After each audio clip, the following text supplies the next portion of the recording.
વંથલી શહેરમાં આવેલ ઓઝત નદીમાં એક યુવાને આપઘાત કરતા સમગ્ર વિસ્તારમાં શોકની લાગણી સાથે ચકચાર મચી જવા પામી છે.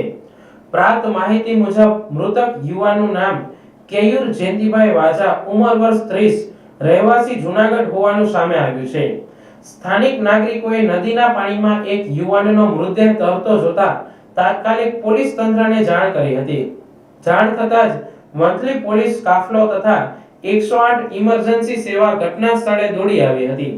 પોલીસે સ્થાનિક લોકોની મદદથી મૃતદેહને બહાર કાઢી 108 મારફતે વંથલી સરકારી હોસ્પિટલે ખસેડવામાં આવ્યો હતો, જ્યાં ફરજ પરના તબીબે તેને મૃત જાહેર કર્યો હતો.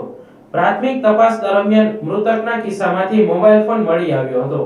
મોબાઈલના આધારે મૃતકની ઓળખ સ્થાપિત કરી તેના સગા સંબંધીઓને જાણ કરવામાં આવી હતી.